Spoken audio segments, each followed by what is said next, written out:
فرماتے ہیں میں موجود تھا مسجد میں، نماز پڑھ رہا تھا، کنت اصلی، سرکار دو عالم صلی اللہ علیہ وسلم بھی تشریف فرما تھے، حضرت ابو بکر صدیق بھی موجود تھے، فاروق اعظم بھی موجود تھے۔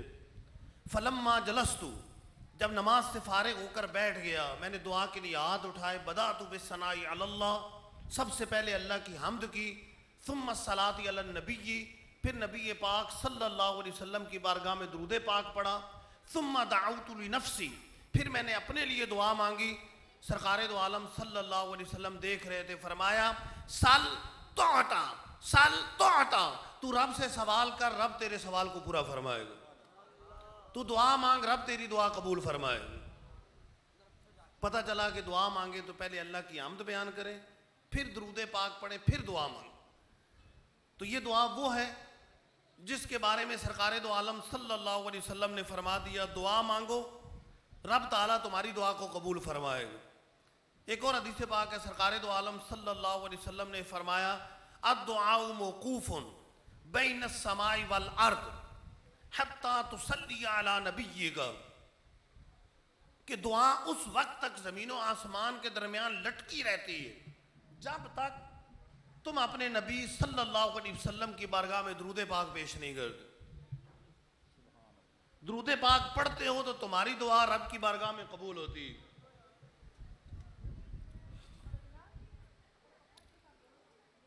مولا علی رضی اللہ تعالیٰ عنہ کے خاص شاگرد امام حسن بصری رضی اللہ تعالیٰ عنہ کے بارے میں امام قرطبی نے کتاب التذکرہ فی احوال الموتى و امور الاخرہ کے اندر لکھا ہے کہ آپ رضی اللہ تعالیٰ عنہ کے پاس ایک عورت آئی، کہنے لگی میری بیٹی فوت ہو گئی ہے، میں چاہتی ہوں اسے خواب کے اندر دیکھوں، دل بڑا بے چین ہے۔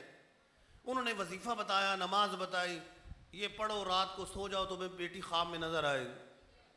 اس نے رات وہ وظیفہ کیا، نماز پڑھی، خواب میں بیٹی نظر آئی، لیکن وہ بڑی بری حالت میں، گلے میں جہنم کا طوق پہنا ہوا، عذاب کے اندر گرفتار ہے۔ غمزدہ ہوئی، اور زیادہ افسردہ ہو گئی۔ امام حسن بصری کو بھی آ کر بتایا، وہ بھی غمزدہ ہوئی ہے۔ اس سے کچھ عرصہ بعد امام حسن بصری رضی اللہ تعالیٰ عنہ نے خواب کے اندر اسی لڑکی کو دیکھا کہ وہ جنت کے اندر موجود ہے، جنتی تخت پر بیٹھی ہے اور جنتی تاج سر پر سجا ہوا۔ کہنے لگی اما تعرفنی شیخ، یا شیخ، اے شیخ مجھے پہچانتے ہو؟ فرمایا لا، میں تمہیں نہیں پہچانتا۔ کہنے لگی میں اسی عورت کی بیٹی ہوں جو آپ کے پاس آئی تھی، آپ نے وظیفہ بتایا تھا، اس نے پڑھا تھا، خواب میں مجھے دیکھا تھا، کہا تو عذاب کے اندر گرفتار تھی، جنت میں کیسے پہنچی؟ کہنے لگی میں اور قبرستان کے اندر موجود 560 مردے عذاب کے اندر گرفتار تھے، ایک نیک شخص قبرستان کے پاس سے گزرا، اس نے نبی پاک صلی اللہ علیہ وسلم کی بارگاہ میں درود پاک پڑھا، غیب سے ندا آئی ارفعوا العذاب عنہم ببرکت صلاۃ ھذا الرجل، آیا کہ اس شخص کے درود پاک کی برکت کی وجہ سے قبرستان میں جتنے مردے ہیں عذاب کے اندر گرفتار ہیں، سب کے عذاب کو ختم کر دیا جائے۔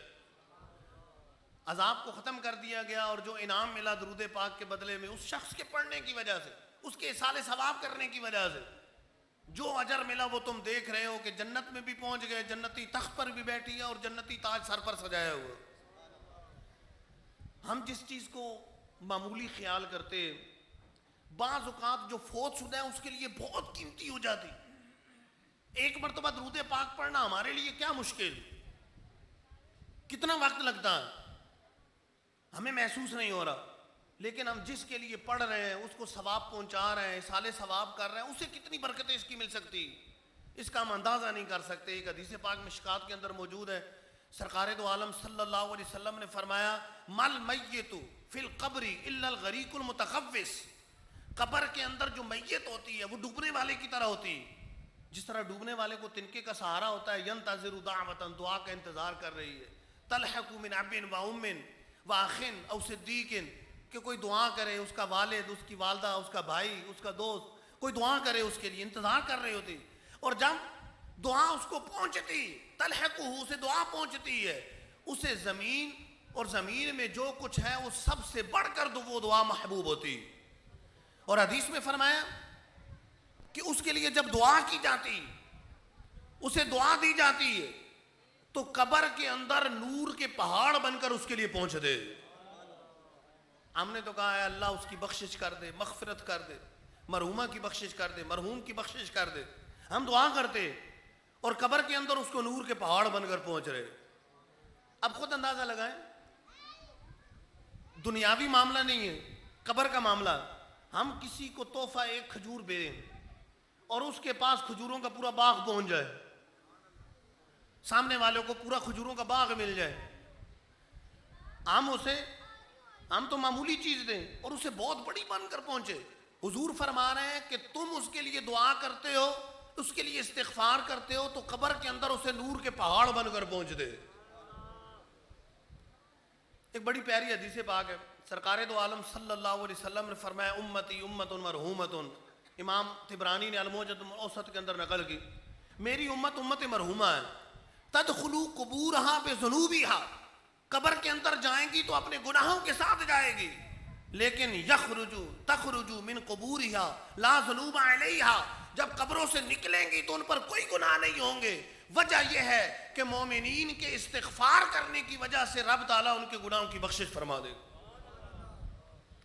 مومنین استغفار کرتے ہیں، کبھی جمعرات کی صورت میں، کبھی تیجے کی صورت میں، کبھی 10ویں کی صورت میں، کبھی 40ویں کی صورت میں اصالِ ثواب کرتے ہیں، استغفار کرتے ہیں، کبھی برسی کی صورت میں ان کو ثواب پہنچاتے ہیں، ان کے لیے استغفار کرتے ہیں، ان کے لیے ان کو قرآن پاک کی تلاوت کر کے پہنچاتے ہیں، درود پاک پڑھ کر اصحال کرتے ہیں، ان کے گناہوں کی بخشش کا سبب بنتا ہے۔ امام احمد بن حنبل رحمہ اللہ نے مسند احمد بن حنبل کے اندر ایک روایت نقل کی، فرماتے ہیں اچانک جنت کے اندر بندے کا درجہ بڑھ جاتا ہے۔ ظاہر قبر مومن کے لیے تو جنت کے باغوں میں سے ایک باغ ہے، جنت میں اس کا درجہ بڑھ جاتا ہے۔ وہ عرض کرتا ہے مالک مولا ان لی حاضی، میرے لیے یہ کہاں سے ہو گیا، یہ درجہ کیسے بن گیا، یہ گریڈ اچانک کیسے بڑھ گیا؟ تو اللہ عز و جل کی طرف سے ارشاد ہوتا ہے کہ بے استغفاری ولدی لکا، بے استغفاری ولدی کا لکا، تمہارے بیٹے نے تمہارے لیے استغفار کیا، تمہارے بیٹے نے تمہاری مغفرت کی دعا مانگی، اس دعا کی برکت سے، مغفرت کی دعا مانگنے کی برکت سے اللہ عز و جل نے تیرے درجے کو جنت میں بڑھا دیا، درجہ بلند کر دیا۔ امام ابن عربی رحمہ اللہ کا نام سنا ہوگا، بہت بڑے اللہ کے ولی امام ابن عربی رحمۃ اللہ تعالی علیہ ایک محفل کے اندر موجود ہیں، ملا علی قاری رحمۃ اللہ تعالی علیہ نے مرقات کے اندر اس کو نقل کیا ہے، اعلیٰ حضرت نے ملفوظات شریف کے اندر بیان فرمایا، محفل کے اندر موجود ہے، اس محفل میں ایک نوجوان موجود ہے، اس نوجوان کا کشف بڑا معروف ہے کہ قبر کے اندر کیا ہو رہا ہے اس کے حالات جان لیتا، کشف بڑا معروف ہے۔ اچانک وہ نوجوان رونے لگ گیا، امام ابن عربی کہتے ہیں پوچھا کیوں رو رہے ہو؟ کہنے لگا کہ قبر کے اندر میری والدہ کو عذاب ہو رہا، قبر کے اندر والدہ کو عذاب ہو رہا اس لیے رو رہا۔ شیخ ابن عربی رحمۃ اللہ تعالی علیہ کہتے ہیں کہ حدیث پاک میں نے پڑھی ہوئی تھی کہ جو کسی کے لیے کوئی شخص 70,000 مرتبہ کلمہ طیبہ پڑھتا یا جس کے لیے پڑھا جاتا ہے اللہ عز و جل اس کی بخشش فرما دیتا ہے۔ کہتے ہیں میں نے 70,000 کلمہ پڑھ کے رکھا ہوا تھا، میرے پاس موجود تھا، ابھی کسی کو دیا نہیں تھا، 70,000 مرتبہ کلمہ میں نے پڑھا ہوا تھا، میرے پاس موجود تھا، تو میں نے دل ہی دل میں اس کی والدہ کو اصحال کر دیے، اے اللہ اس کا ثواب اس کی والدہ کو پہنچا۔ وہ نوجوان اچانک مسکرانے لگ گیا، خوش ہو گیا، پوچھا کیوں خوش ہو گئے ہو؟ کہنے لگا کہ میری والدہ کے قبر سے عذاب ہٹا لیا گیا اور اس کے بدلے میں جنتی بچھونا قبر میں بچھا دیا گیا۔ شیخ ابن عربی کہتے ہیں کہ میں نے اس نوجوان کے کشف سے حدیث کی صحت کو اور حدیث سے اس نوجوان کے کشف کی صحت کو جان لیا، پتہ چلا کہ نوجوان کا کشف بھی صحیح ہے اور یہ حدیث پاک بھی جو حضور نے ارشاد فرمایا یہ حدیث پاک صحیح سند کے ساتھ موجود، اس کی صحت کو میں نے جان لی۔ پتہ چلا کہ جو فوت شدہ ہے ان کے لیے بڑے فائدے مند، ہمیں احساس نہ ہو، ہمیں اگرچہ احساس نہ ہو لیکن کوشش کرنی چاہیے کچھ نہ کچھ پڑھتے رہیں، بلکہ 5 وقت کی نماز اپنے مرحومین کو یاد رکھیں، کسی کا والد ہے، والدہ ہے، بہن ہے، بھائی ہے، اولاد ہے، فوت ہو گئی وہ ہماری دعاؤں کا انتظار کرتی. حدیث پاک آپ نے سنی کہ مل میت فی القبر الا الغریق المتخوف ینتظر دعوۃ، کہ میت قبر کے اندر ڈوبنے والے کی طرح ہوتی جسے تنکے کا سہارا چاہیے ہوتا ہے. تو کہا ینتظر دعوۃ، وہ دعا کا انتظار کرتی. کوئی اس کے لیے دعا کرے، کوئی اس کے لیے استغفار کرے، کوئی اسے ایصال ثواب پہنچائے، کوئی اس کے لیے سورہ اخلاص پڑھے، کوئی سورہ فاتحہ پڑھے، سورہ یاسین پڑھے، قرآن کی تلاوت کرے، اس کو ایصال ثواب پہنچایا جائے. وہ انتظار کرتی، اور جب اسے کوئی چیز پہنچتی ہے تو دنیا و ما فیہا سب سے بڑھ کر اسے محبوب ہوتی، اور اس کے لیے تھوڑی نہیں پہنچتی. ہمارا استغفار اس کے پاس نور کے پہاڑ بن کر پہنچتا. ہم توجہ کریں. اچھا ایک اور چیز ہے، کسی دوست کو راضی کرنا ہو تو حدیث میں فرمایا تحفہ دو محبت بڑھے گی، تحفہ دو محبت بڑھے گی. اب خود اندازہ لگائیں، ایک شخص مجھ سے ناراض ہے، دوست مجھ سے ناراض ہے، میں نے ایک مرتبہ اسے اجوا کھجوروں کا ڈبہ بھجوا دیا، دوسری مرتبہ سوٹ بھجوا دیا، تیسری مرتبہ خوشبو بھجوا دی. اب وہ کہے گا یار بندہ ناراض ہے لیکن دیکھو کتنے احسانات کر رہا ہے، کبھی ایک تحفہ، کبھی دوسرا تحفہ، کبھی تیسرا تحفہ. بالآخر وہ خود راضی کرنے کے لیے آ جائے، خوش ہو جائے گا. تو یوں ہی اگر دنیا سے کوئی چلا گیا، بالفرض کوئی کمی کوتاہی ہوگی حقوق کے اندر، اب کبھی سورہ اخلاص کا تحفہ جا رہا ہے، کبھی سورہ یاسین کا تحفہ جا رہا ہے، کبھی سورہ ملک کا تحفہ جا رہا ہے، کبھی پورے قرآن پاک کے ختم کا تحفہ جا رہا ہے، کبھی درود پاک کا تحفہ جا رہا ہے، کبھی کلمہ طیبہ کا تحفہ جا رہا ہے. اچھا یہ یوں سمجھ لیں، کیونکہ آخرت کی اس کی جو لذت ہے اس کو بیان نہیں کیا جا سکتا. ہمارے سامنے تو یہ ہے کہ کبھی جو ہے نا چلو بریانی پک کے آ رہی ہے، کبھی کیا قورمہ پک کے آ رہا ہے، کبھی پسندیدہ فلاں چیز ڈش پک کے آ رہی ہے. یہ ہم مثال ہی کر بیان کر سکتے ہیں، ورنہ جو اس ثواب کی لذت ان فوت شدہ کو پہنچتی ہے ہم اس کو بیان نہیں کر سکتے، بیان نہیں ہو سکتی. کبھی یہ تحفہ آ رہا ہے، کبھی یہ تحفہ آ رہا ہے، کبھی یہ تحفہ آ رہا ہے. تو وہ فوت شدہ کتنے خوش نصیب ہیں جن کے لواحقین ان کے لیے پڑھتے ہیں، ان کے لیے محفلیں سجاتے ہیں، ان کے لیے سورہ یاسین کا ختم کرتے ہیں، قرآن کا ختم کرتے ہیں. تو یہ محفل سجائی اس لیے جاتی ہے کہ ہم کچھ نہ کچھ پڑھ کر ان کے لیے سال ثواب کا. اب اتنی بڑی محفل ہے، صلاۃ و سلام کے 4 سیقی ہم نے پڑھے، یہی ثواب سارے ان کو پہنچائیں تو سینکڑوں درود پاک ان کی بارگاہ میں اس فوت شدہ کو پہنچ جائیں. سینکڑوں درود پاک پہنچ گئے. درود پاک اچھا سورہ یاسین اتنے لوگوں نے پڑھی تو کتنی پہنچ گئی، قرآن پاک پڑھا، تلاوت پڑھی تو کتنی آیتیں، کتنے رکوع، کتنے پارے ان تک پہنچ گئے، ثواب پہنچ گیا. ہمیں اس کا احساس نہیں ہے کہ ہم نے تھوڑا سا اہتمام کیا ان کو کتنا ثواب مل گیا، کتنا استغفار ہو گئے. دوسری بات یہ ذہن میں رکھیں کہ ثواب کسی کو دینے سے اپنا کم نہیں ہوتا. یہ نہ سمجھے کہ ان کے لیے پڑھیں گے تو ہمارا کیا بچے گا. ایک حدیث پاک بڑی پیاری، سرکار دو عالم صلی اللہ علیہ وسلم نے فرمایا کوئی نفلی حج کرنا چاہے تو اپنے والدین میں سے کسی کے لیے کرے. اس سے کیا ہوگا کہ والدین کو تو ایک حج کا ثواب ملے گا، اس کرنے والے کو اللہ تعالیٰ 10 حجوں کا ثواب عطا فرمائے. یعنی ادھر ایک حج کیا، ادھر اپنا 10 مل گیا. تو لہذا ان کو اصالے ثواب پہنچائیں گے تو ثواب اپنا اپنے پاس بھی رہے گا بلکہ بڑھ جائے گا، اس میں اضافہ ہو جائے گا. پھر یہ بات بھی ذہن میں رہے کہ اس طرح کی محفل کا مقصد یہ ہوتا ہے کہ ہم سب نے مرنا، کل نفس ذائقۃ الموت، ہر نفس نے موت کا ذائقہ چکھنا. کوئی 15 سال میں، کوئی 20 سال میں، 22 سال میں، کوئی 30 سال میں، کوئی 40، کوئی 50، کوئی 60، 70، 80، 90، کتنا جیے، آخر مرنا، آخر موت. کر لے جو کرنا ہے، آخر موت ہے. ایک دن مرنا ہے، آخر موت ہے، آخر دنیا سے جانا. پھر غفلت کیوں کرے، آخرت کی تیاری کیوں نہ کرے. جنازہ آگے بڑھ کے کہہ رہا ہے اے جہاں والو چلے آؤ میرے پیچھے، تمہارا رہنما میں ہوں. آج وہ جا رہا ہے، کل ہم نے جانا. وہ چلا گیا، وہ چلا گیا، وہ چلا گیا، آخر ہم نے بھی تو جانا ہے، ہم نے ہمیشہ تو نہیں رہنا. کل نفس ذائقۃ الموت، ہر نفس نے موت کا ذائقہ چکھنا. اس پر ہمارا ایمان ہے. کسی وقت بھی موت آ سکتی، وقت مقرر ہے لیکن ہمیں معلوم نہیں ہے. ہو سکتا ہے ہم گھر پہنچ پائے، نہ پہنچ گئے، ہمیں پتہ نہیں. لیکن آخرت کی تیاری نہیں، قبر کی تیاری نہیں کرتے۔ کیا ہماری نمازیں مکمل ہیں؟ کیا فرض روزے مکمل ہیں؟ کیا فرض نمازیں ہماری مکمل ہیں؟ کیا رب نے مال دیا تو زکوٰۃ ہم نے پوری ادا کر دی؟ رب نے مال دیا تو کیا ہم نے حج کر لیا ہے؟ فرض حج ادا کر لیا ہے؟ کیا اپنے بہن بھائیوں کے، اولاد کے، والدین کے حقوق ہم صحیح طریقے سے ادا کر رہے ہیں؟ کیا غیبت، چغلی، جھوٹ، بہتان بازی ان سے بچتے ہیں؟ کیا حرام خوری سے بچ رہے ہیں؟ سود سے بچتے ہیں، جوئے سے بچتے ہیں، حرام کمانے سے بچتے ہیں؟ آخرت کی تیاری کسی طرح ہوگی؟ گناہوں سے بچنا ہے اور فرائض ادا کرنے ہیں، حقوق اللہ بھی ادا کرنے ہیں، حقوق العباد بھی ادا کرنے ہیں۔ یاد رہے اللہ تعالیٰ نے میں ایسے پیدا نہیں کیا، خلق الموت والحیات لیبلوکم ایکم احسن عملا۔ اللہ تعالیٰ نے موت و حیات کو اس لیے پیدا کیا ہماری جانچ ہو کون اچھے عمل کرتا، کون نیک اعمال کرتا۔ دنیا مزرعۃ الآخرہ، دنیا آخرت کی کھیتی ہے، جو دنیا میں بوئیں گے وہی آخرت میں کاٹیں گے، جو کریں گے اسی کے مطابق حساب کتاب ہوگا۔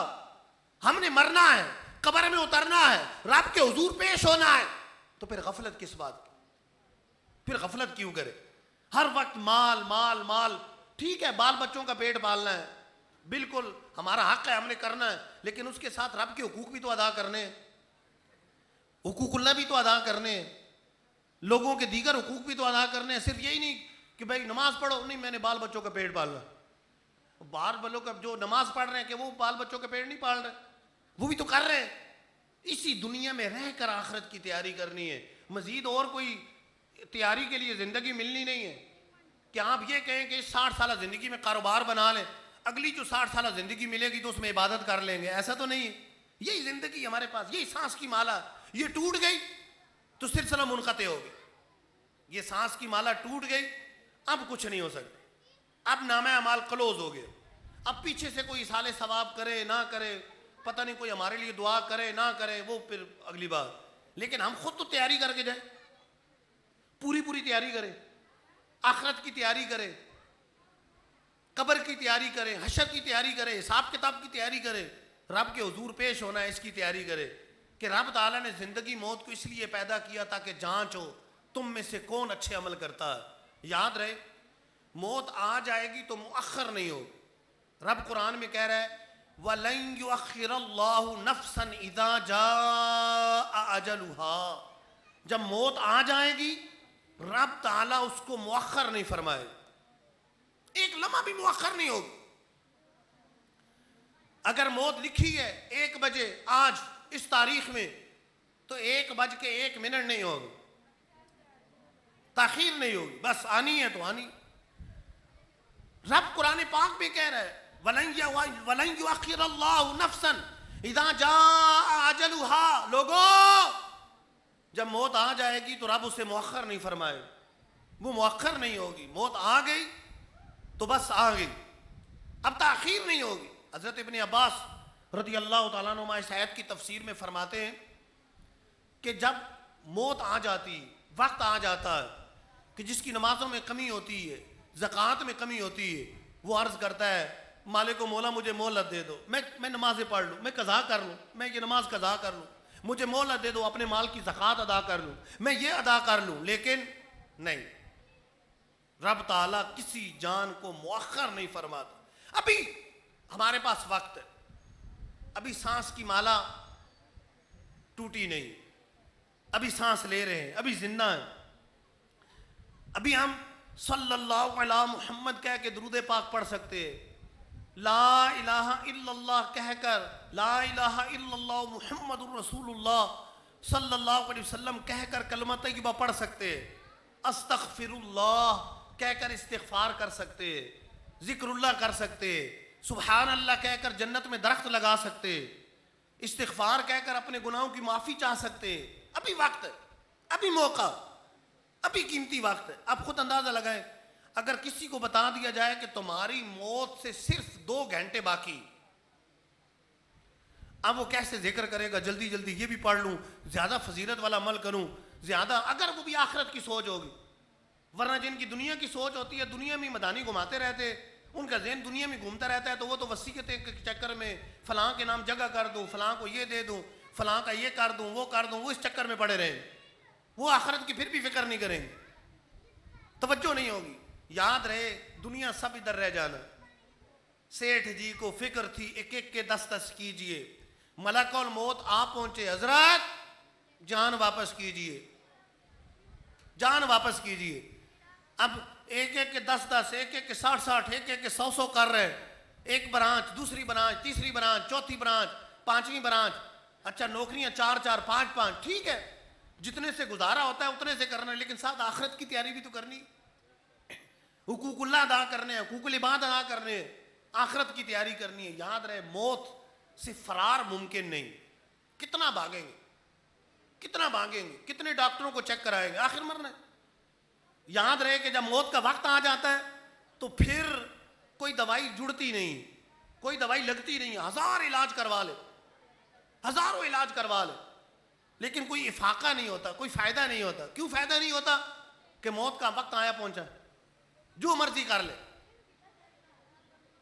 قرآن پاک میں اللہ عز و جل ارشاد فرماتا ہے قل لن ينفعكم الفرار ان فررتم من الموت او القتل، اے محبوب فرما دیجئے موت سے بھاگنا تم کو فائدہ نہیں دے۔ اگر تم موت کے قتل سے بھاگتے ہو، یہ بھاگنا تمہیں فائدہ نہیں دے گا، کوئی فائدہ نہیں پہنچے گا۔ کیوں؟ جتنا بھاگو گے موت نے تو آ جانا، ہزاروں کمروں میں بند ہو جاؤ تب بھی موت نے آ جانا، جہاں مرضی چلے جاؤ، سمندروں کی تہہ میں بھی موت آ جاتی،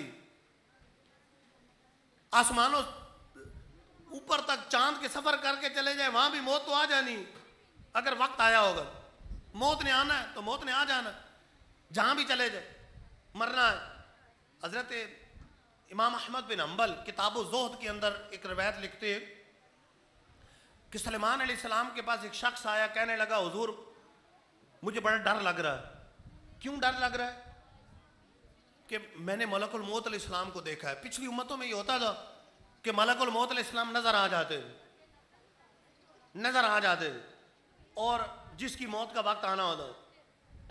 کہنے لگا کہ مجھے ملک الموت علیہ السلام نظر آئے، مجھے بڑے گھور کے دیکھ رہے، بڑے غور سے دیکھ رہے، مجھے لگتا ہے کہ میری روح قبض کرنے آئے۔ اب تم کیا چاہتے ہو؟ کہنے لگا مجھے فلاں دور ہندوستان کے فلاں شہر میں پہنچا، ہند کے فلاں شہر میں پہنچا۔ سلیمان علیہ السلام نے ہوا کو حکم دیا، ہوا نے اسے تھوڑے وقت میں ادھر پہنچا دیا، کہ ان کی حکومت ہواؤں پر بھی تھی۔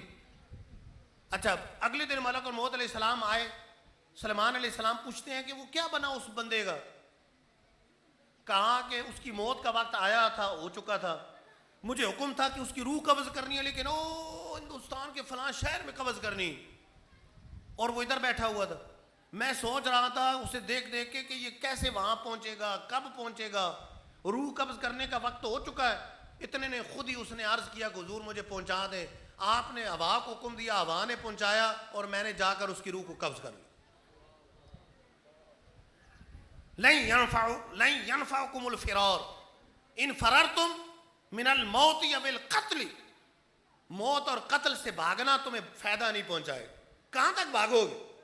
نہیں بھاگو نہیں، بلکہ اس کی تیاری کر لو، آخرت کی تیاری۔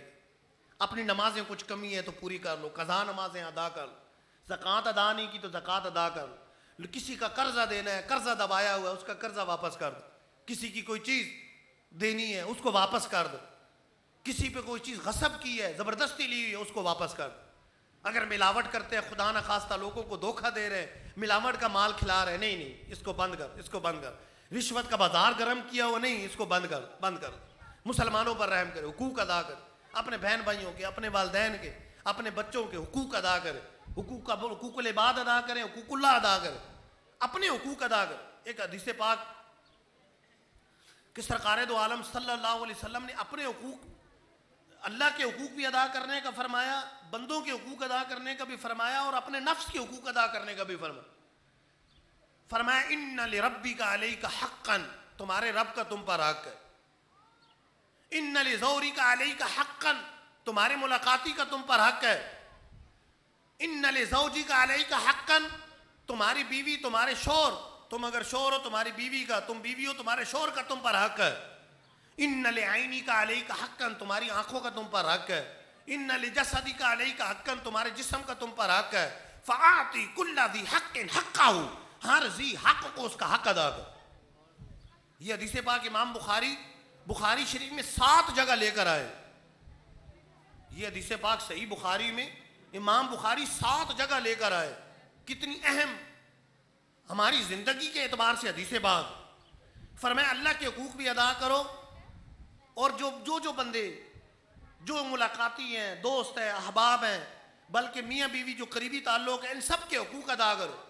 اور پھر فرمایا اپنے جسم کے بھی حقوق ادا کرو، اپنی آنکھوں کے بھی حقوق ادا کرو، آنکھوں کو گناہوں سے بچاؤ۔ یہ نہ ہو کہ جہنم کی آگ اگر آنکھ میں بھر دی گئی تو کیا بنے؟ اپنے جسم کے حقوق ادا کرو، جسم کو گناہوں سے بچاؤ۔ گناہوں کی وجہ سے جسم اگر جہنم میں ڈال دیا گیا تو کیا بنے گا جسم؟ اپنے جسم کو بچاؤ، اس کے حقوق ادا کرو۔ تو یاد رہے مرنا ہے، دنیا سے جانا ہے، تو پھر آخرت کی تیاری کیوں نہ کرے؟ جگہ جی لگانے کی دنیا نہیں ہے، یہ عبرت کی جا ہے، تماشا نہیں ہے۔ تو یہ دنیا عبرت کی جا ہے، کوئی ایک جا رہا ہے، دوسرا جا رہا ہے، تیسرا جا رہا ہے، کل ہم نے بھی جانا۔ آپ اپنے محلے میں نگاہ دوڑائیں، اپنے گھر میں دوڑا لیں، کتنے لوگ وفات پا چکے۔ کبھی کوئی چلا جاتا ہے، کبھی ہم عمر، ہمارے ہم عمر آپ دیکھیں تو کئی ہمارے عمر کے لوگ چلے گئے ہو۔ 60 سال والے غور کریں کہ کتنے ہمارے 60 سال والے چلے گئے۔ اچھا 70 تک تو پہنچتا ہی کوئی ہے۔ ہمارے ہاں کتنے ایسے ہیں کہ جو 70 تک پہنچے ہوئے، اپنے خاندان میں آگے پیچھے گناہ 80 تک تو شاید ہی کوئی پہنچا ہوگا۔ پورے خاندان میں کوئی ایک آدھی بزرگ ہوتا ہے، باقی سارے جوان نوجوان، کوئی 1.5 عمر اس طرح پہنچے ہوتے، تو ایک آدھ کوئی اوپر جاتا ہے۔ تو اس کا مطلب یہ ہے کہ صرف ایسا نہیں ہے کہ 80 سال والے نے مرنا۔ آپ دیکھ لیں 22 سال والوں نے بھی دنیا سے جانا، 20-22 سال والے بھی دنیا سے چلے جاتے، اس سے کم عمر بھی چلے جاتے۔ تیاری کیوں نہ کریں آخرت؟ یاد رہے بالغ ہو گئے، عاقل ہیں، تو پھر حساب کتاب دینا ہے، ایک دن کے عمل کا بھی حساب دینا ہے۔ اگر ایک دن کے لیے بھی بالغ ہو گئے، ایک بچہ بالغ ہو گیا، ایک دن بھی اس سے گزر گیا، اس کا حساب کتاب تو دینا ہی ہے۔ تو جنہوں نے بلوغت میں کئی سال گزارے، جن کی عمریں 25 سال 30 سال 50 سال 60 سال تک پہنچ چکی، تو اعمال کا حساب تو دینا ہی۔ اچھا دنیا کی زندگی کتنی تھوڑی اور آخرت کی زندگی کتنی طویل ہے، آپ اس بات سے اندازہ لگائیں۔ ایک بزرگ فرماتے ہیں اگر زمین و آسمان کے خلا کو رائی کے دانوں سے بھر دیا جائے، چھوٹے چھوٹے دانوں سے بھر دیا جائے، کتنے دانے ہوں گے؟ ایک بوری میں جو کروڑوں آ جائیں تو زمین و آسمان کے خلا میں کتنے آئیں؟ رائی کے دانوں سے بھر دیا جائے اور ایک چڑیا 10,000 سال بعد بھی ایک دانہ کھائے، پھر بھی وہ دانے کبھی نہ کبھی ختم ہو جائیں گے، لیکن آخرت کی زندگی ختم نہیں ہوگی۔ آخرت کی زندگی ختم ہونے والی نہیں۔ یہ کتنی طویل زندگی، کیونکہ ان دانوں کی کوئی نہ کوئی گنتی ہے، کوئی نہ کوئی انتہا ہے، اور آخرت کی زندگی آبادان آبادا، ہمیشہ ہمیشہ ہمیشہ ہمیشہ ہمیشہ ہمیشہ کی زندگی، وہ ختم نہیں ہونی۔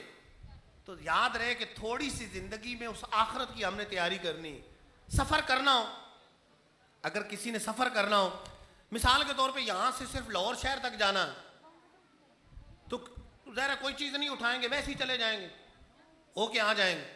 اچھا اور اگر یہاں سے پنڈی جانا ہو تو زیادہ سامان اٹھائیں گے، کراچی جانا ہو تو اور زیادہ سامان اٹھائیں گے، اگر عمرے پہ جانا ہو تو پھر زیادہ سوٹ بھی رکھیں گے، زیادہ سامان بھی زیادہ راہ رکھیں گے۔ جتنا طویل سفر ہوتا ہے اتنا زیادہ تیاری کی جاتی ہے۔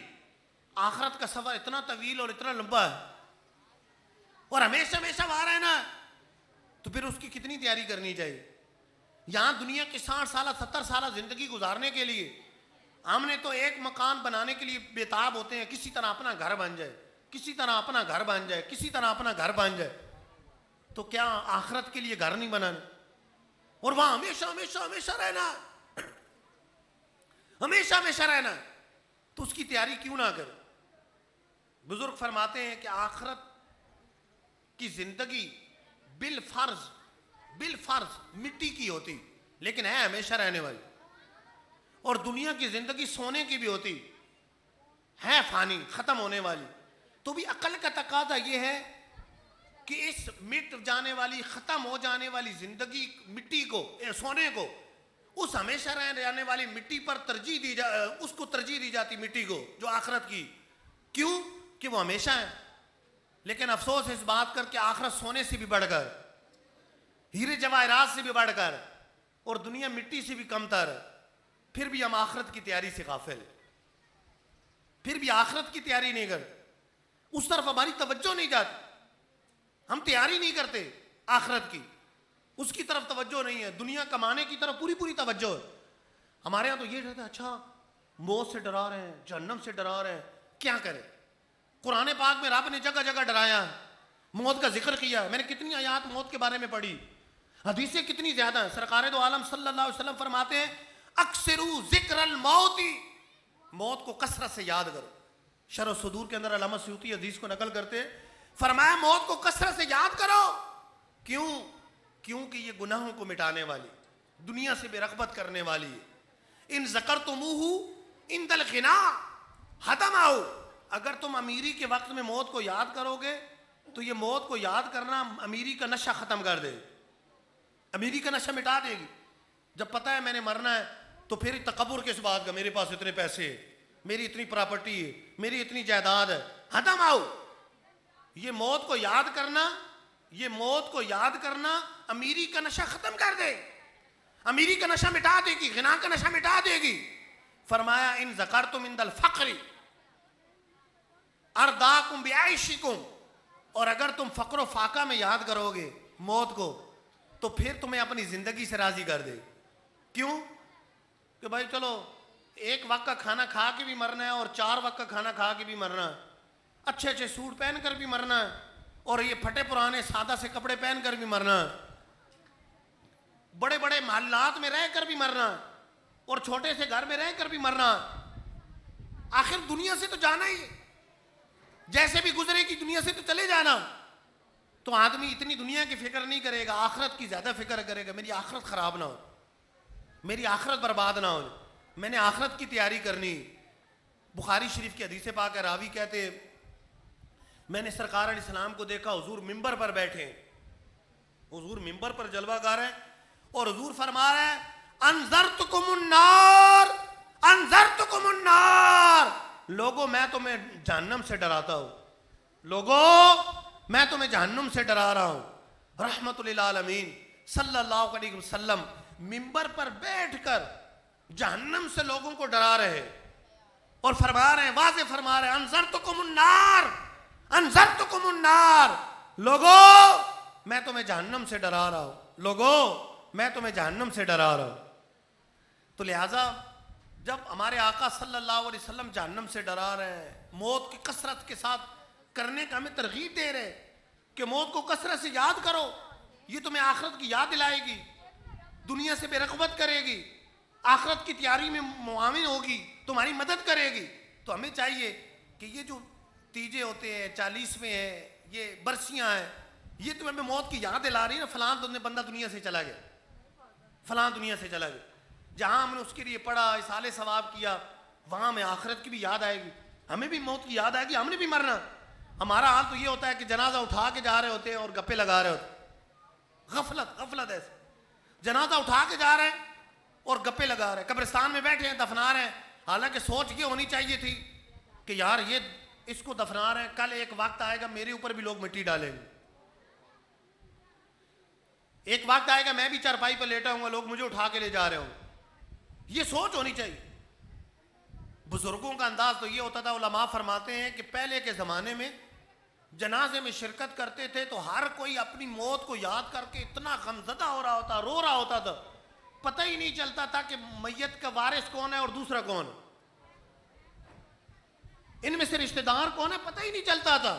کیوں پتہ نہیں چلتا تھا؟ ہر ایک رو رہا ہوتا, اور ہر ایک میت کے لیے نہیں, اپنی آخرت کو یاد کر کے رو رہا ہوتا کہ میں نے بھی مرنا, میں نے بھی دنیا سے جانا, مجھے آخرت کی تیاری کرنی, کہ یہ جنازہ جو آگے بڑھ جا رہا ہے یہ مبلغ ہے میرا, یہ مجھے تبلیغ کر رہا ہے, یہ مجھے نیکی کی دعوت دے رہا ہے. جنازہ آگے بڑھ کے کہہ رہا ہے اے جہاں والو چلے آؤ, میرے پیچھے تمہارا رہنما میں ہوں, میرے پیچھے آ جاؤ, میں تمہارا رہنما ہوں, میں تمہارا مبلغ ہوں, میں تمہیں سکھا رہا ہوں, بتا رہا ہوں کہ تم نے بھی جانا ہے, تم نے بھی مرنا ہے. حضرت عبداللہ ابن عمر رضی اللہ تعالیٰ عنہ سرکار علیہ الصلوۃ والسلام نے ایک مرتبہ ان کے کندھے پہ ہاتھ رکھ کر ان کو نصیحت کی. فرمایا کن فی الدنیا کأنک غریب، دنیا میں ایسے ہو جاؤ جیسے کہ مسافر. دنیا میں ایسے ہو جاؤ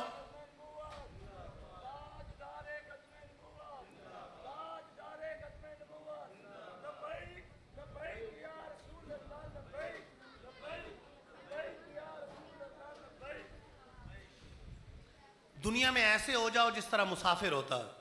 کن فی الدنیا کأنک غریب، اس طرح ہو جاؤ جیسے مسافر ہوتا ہے. فرمایا او